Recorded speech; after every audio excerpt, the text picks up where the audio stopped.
This is your comprehensive Hobbit Draft guide, and you should watch this video before you do your first Hobbit Draft on Arena or in paper this week. And I have already done 4 Hobbit pre-release events, so I have a pretty good sense of the format and which cards are good. And my video is going to cover a lot of these topics that are on the screen right here, but my video is also different because I'm not just going to read these cards to you, I'm actually going to give you the context about how to use them and the little nuances about them so you can maximize their value and so you don't make any misplays or mistakes. And stick around to the end of the video because I'm also going to give you some really cool combos that you can pull off, and I'm also going to give you some pro draft tips so you can win more games. First, I want to point out that this is a smaller set, just like TMNT and Spider-Man, but it's not as bad. It actually looks pretty fun, but because it's a smaller set, I want everyone to know that there's only 5 supported color pairs.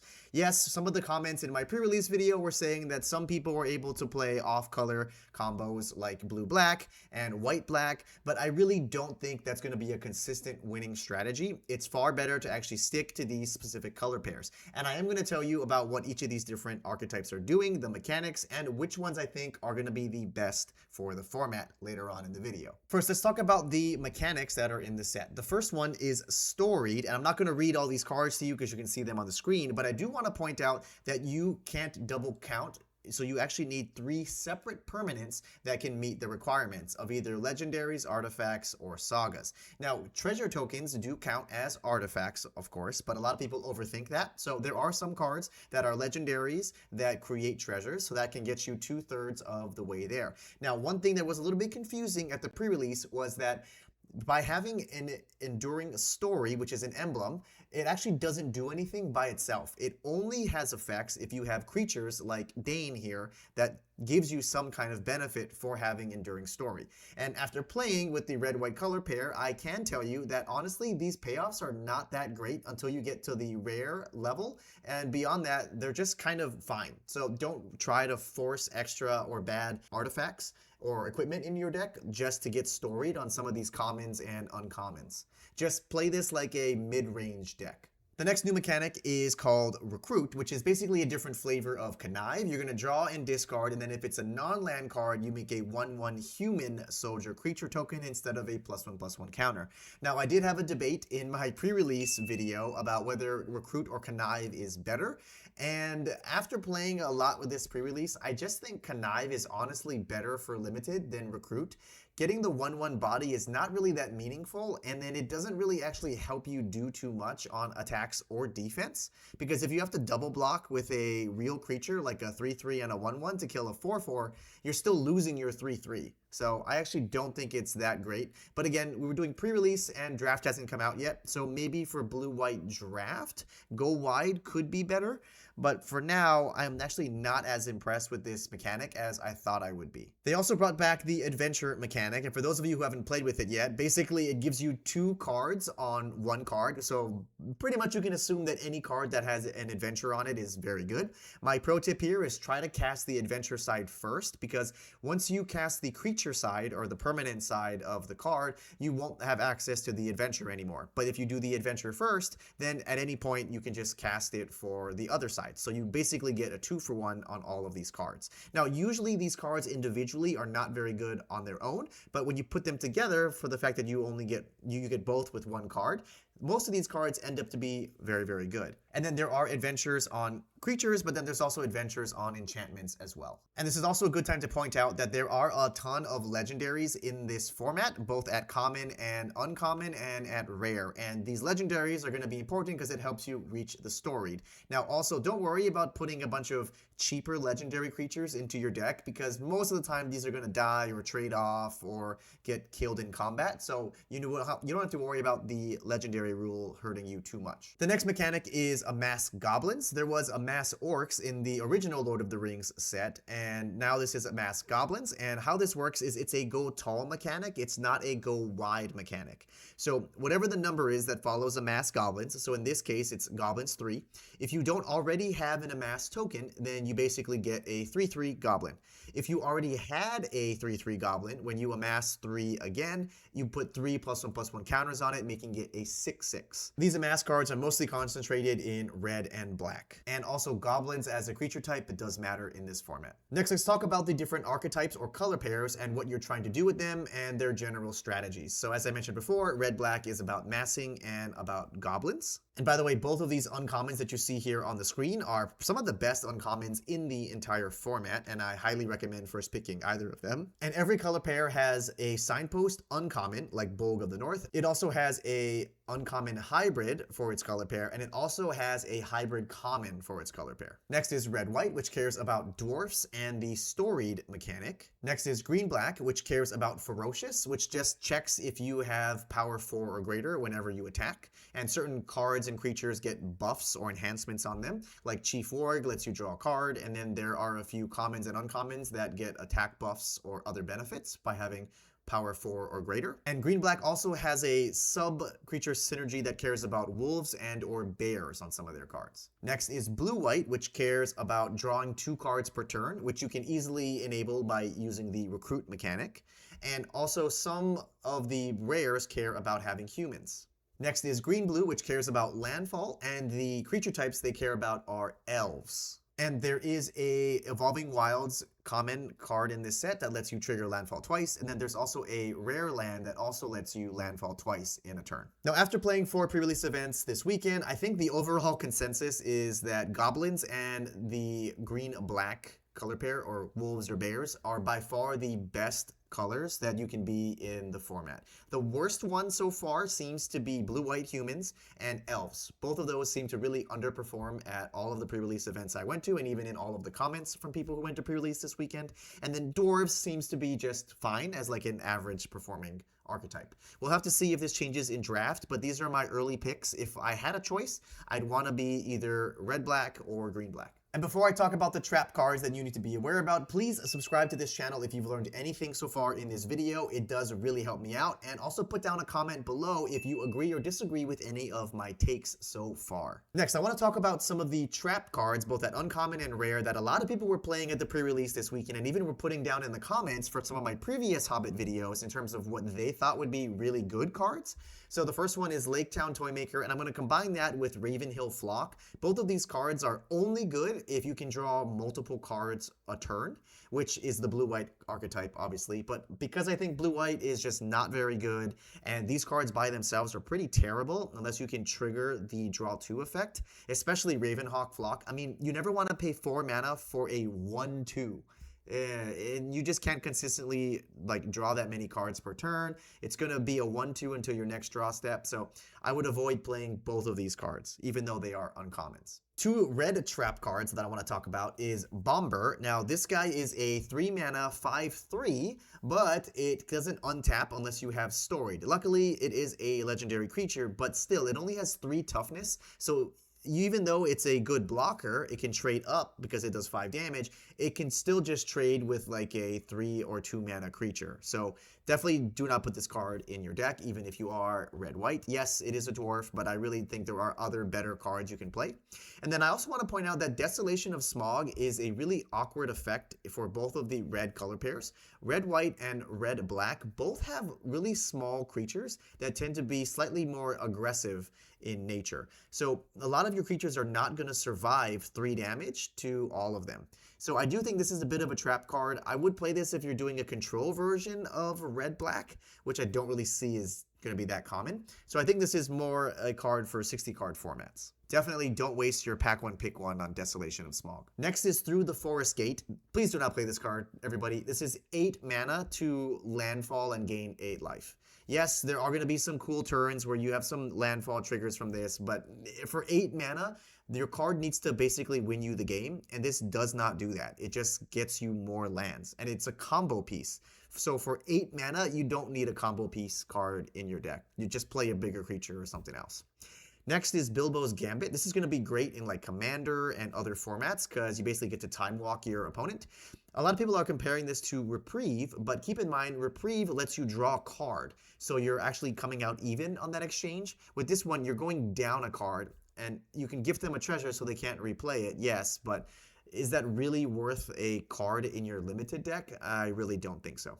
And then there's roll, roll, roll, roll. Please do not put this card in your deck. Yes, it does help you retrigger landfall and ETB effects, but even at pre-release, people tried to get this card to work, and it was just terrible. Next is Uncover the Moon Letters, another really bad card. This is much better in like Commander or other formats. You don't want to take your turn 4 off to do nothing, and then you have to hope that you have enough non-creature spells in your deck. Yes, you can get there a little bit with the adventure cards because they're creatures and instants and sorceries, but there's not a spells matters deck in this format. If there was a red-blue spells, sorcery, instant prowess deck, then maybe, but there isn't that in this format, so I don't think you should play this. And then there's Sting, Bilbo's Sword. This card just requires your opponent to be in a really good position because it only gets buffs based on the number of creatures your opponent has. And so you're basically hoping that your opponent does way better than you on board, which is not a situation you want to be in. And this also doesn't increase your toughness. It only increases your power. So your creature can attack one time probably and then die, and then you have to re-equip this again for 3 mana, which is super expensive. Now, there are some counterspells that you need to be aware about, and I do think 2 of these are pretty good. So we have Confusicate and Bebother. This card is great, and it's going to be really annoying. 3 mana, counter unless you pay 4, and it has a nice effect too, where if you don't want to counter something, then you can just draw 2 and discard a card. So that way you're not totally wasting your turn if your opponent didn't play anything. We do have a cancel effect called Sound the Trumpets for 3 mana. It is an uncommon, and if you counter something mana value 2 or less, you do get to recruit as a nice buyout. So that way, if you are under trading for mana resources, at least you get to recruit out of the deal. But I think the card that you're probably going to want to have at least 1 copy of in your controlling blue decks is Thranduil's Decree. This one is 6 mana counterspell, so I think after the first week of the format, people are going to know if you do nothing and you have 6 mana in blue that it's in your hand. But for the first week of the format, you're going to get huge blowouts with this, because if you counter a permanent spell, you get to replay that for free. So this is going to be a pretty good card for the first week. Let's talk about the combat tricks. There aren't as many as there were in Marvel, but that's because this is a smaller set. So some good news. There's not a lot of combat tricks you need to be aware of. I want to point out a few that are notable. There is Vow to Erebor here on the left. This one untaps a creature, so make sure you are aware of that if you're playing against a white player, excuse me, because they can really get you by untapping one of their big creatures.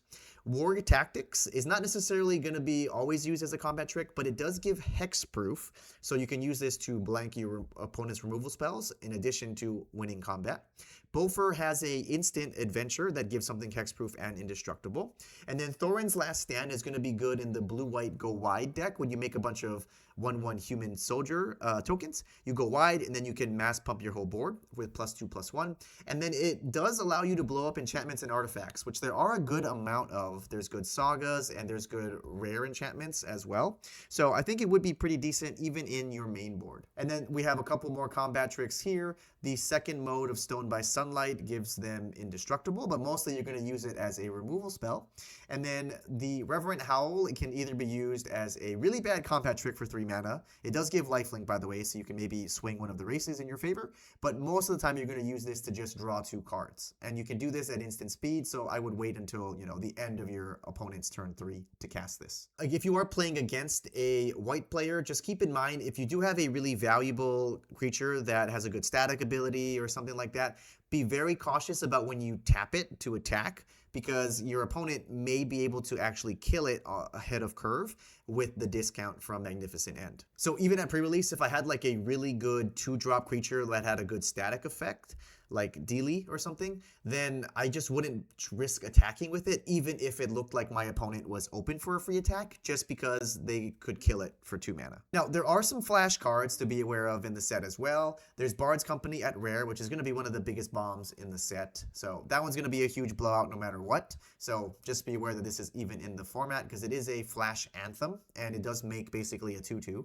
And then we have Black Arrow, which can flash in and deal 1 damage to something. Head of the Hunt is one of the best rares in the format, and it's hard to play around it because it's a rare, but just something to be aware of. And if you are using Head of the Hunt in your own deck, just know that when it trades with a creature, let's say Head of the Hunt trades with a 4/4, you will still get the 2/2 afterwards. Then Sting obviously is a flash card, and then there is Little Bear, which can untap one of their creatures. So Little Bear actually can flash in and essentially give them 2 blockers out of nowhere, because Little Bear can block and then it can untap something. Now let's talk about the board wipes, and good news, there isn't just a straight up destroy all creatures board wipe in here. There are 2 effects that do 1 damage, or -1/-1, which is Gnashing of Teeth, and then the adventure side of Glowin the Mighty.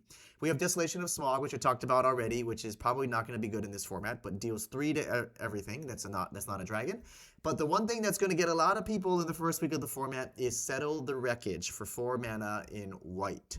And this is only going to hit your attacking creatures, so just be careful about when you alpha strike, and if you don't need to attack with everything, then probably don't. And then try to suss out and see if your opponent does have this. Now let's talk about my pro tips for this draft format after doing 4 pre-release events and then reading all the different comments of people who had a lot of experiences so far with this format over the weekend. It kind of really seems very similar to the Marvel format, which we just wrapped up. And Marvel was a very creature-heavy format, so it relied a lot on creature combat and being able to keep creatures on board and attack and put pressure on your opponent.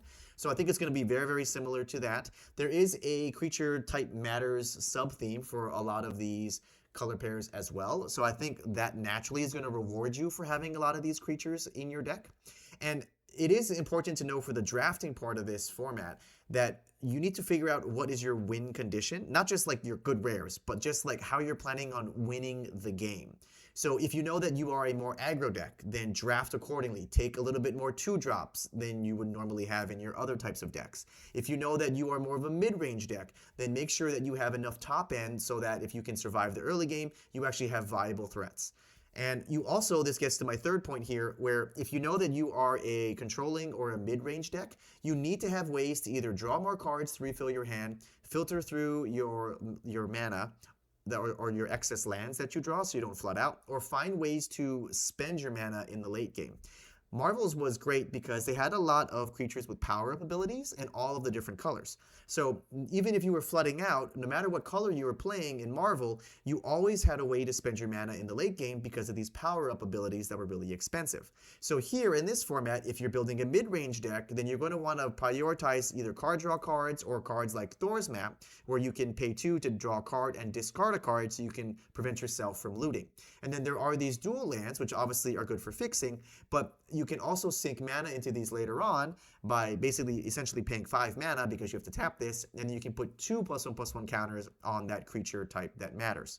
And again, this is also why I believe that you should stick to your supported color pairs and not go off color for the archetypes, because you will lose access to these really powerful dual lands like these that can put 2 +1/+1 counters on specific creature types. Next, I want to talk about the fixing in this set, and there is really, really good fixing options, and then there's even one more fixing card that I couldn't fit on this slide here, but because the fixing is really, really good in this format, I wouldn't be surprised if it's right to go 3 colors more often than not, especially because in an 8-man pod, and there's only 5 color pairs, there's going to be multiple people fighting over the same archetypes. So you're going to need to get extra power or good card value from other colors. And I think they did a good job of giving you good ways for fixing in order to actually support that. Obviously, we already talked about Thor's Map, but I love Giant's Boulder as well. This is good because even if you have a 1-land hand in your first draw, like you don't have to mulligan because you can just scry 2, put the lands back on top on the top, and then you'll be totally fine and not get mana screwed. I do think that it's going to be important to maybe splash to get more power in your deck, more removal, more bombs, but you need to balance the synergy pieces because there's a lot of cards that care about creature types or other types of effects like Ferocious, for example, where you're going to want to strike that appropriate balance between putting in extra random, just straight up good cards in different colors, and the synergy pieces. As a rule of thumb, if you have a card that requires certain card types or things to happen, I usually look to have at least 8 things of that. So let's say you have a card that gives you payoffs for dwarfs, right? I think you should have at least 8 dwarfs in your deck in order to make that card consistently viable so you can get that type of value. So that's what I mean by balancing it during the draft format. Next, I want to talk about the build around rares that are actually worth pack 1 pick 1ing and then semi-forcing around to try to make work. Two of them are white. One of them is Feely the Pathfinder. The other one is Keely the Resourceful. Both of these care about dwarfs and or equipments. Both of these were bomb level rares, by the way, especially on turn 2 with Keely. If they don't kill this, you draw a card on turn 3. If they don't kill it again, you draw a card on turn 4. Just gets out of hand. And then Feely, if you do get storied, giving all your creatures +1/+1 and giving you 2/2 dwarfs is pretty insane. And then there is the Great Goblin, which is very good, obviously, in the Goblin deck. As a note, if you kill the Great Goblin first, there is no Impulse Draw. So they only get to Impulse Draw if it's other goblins and not itself. In terms of the format speed, I do think this is going to be a medium speed format. I thought there was going to be 2 aggro decks, which would be red, white, and green, black. But after playing a bunch this weekend, it really just seems like green, black is the only kind of aggro deck. But it could either be more aggro or mid-rangey, just depending on the cards that you open.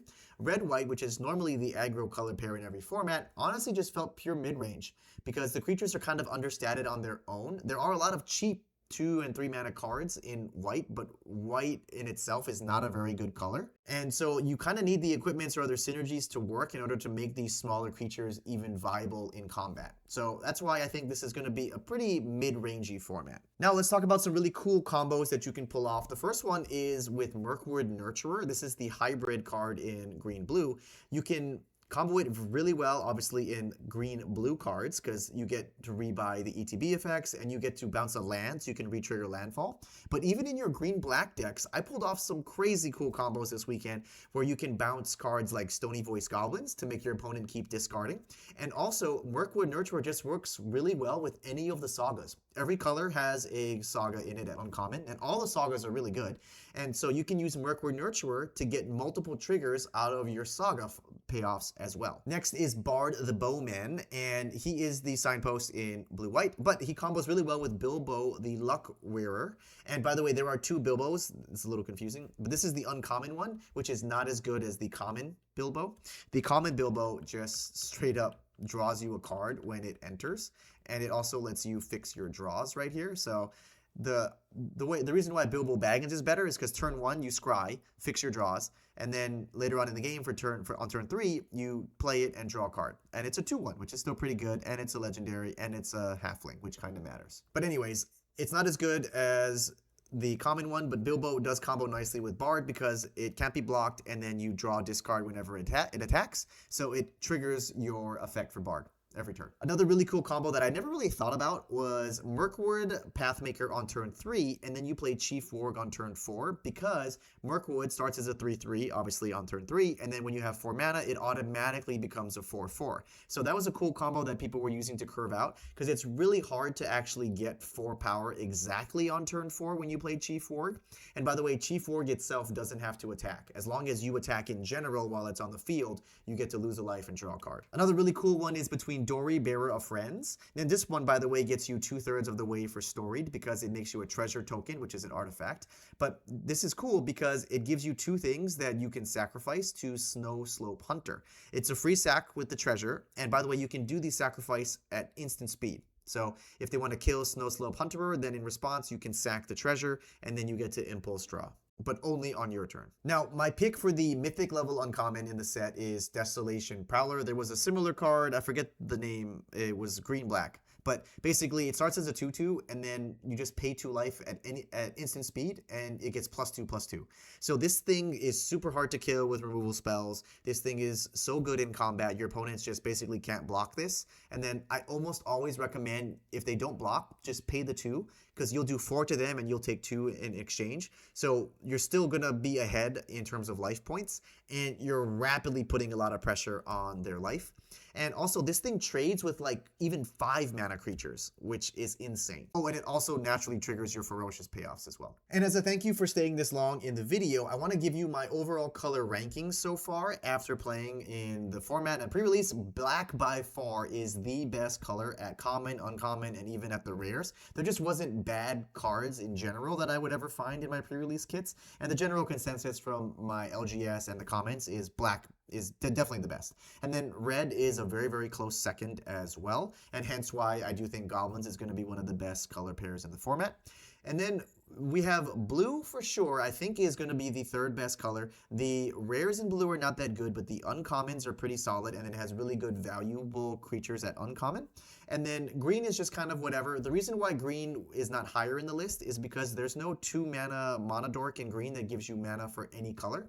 It only produces either colors for elves, or there is a elf that just fetches forests. So if green enabled the splashes more easily, I would put this in the middle, but it doesn't. And then we have white, which is by far the worst color. It's pretty obvious that white is the worst color. Even when you look at all of the quality of the commons and uncommons, it's just not as deep as the other ones, which is good because if you think about it, white has been the best color in every format in all of 2026. So I think someone at Wizards was like, hey, we need to actually balance this out a little bit. And red and black has been the worst performing colors in almost every single set. Now, of course, I did not talk about the best rares and the trap rares that you need to be aware about when you go and do your drafts. So make sure you watch this video right over here.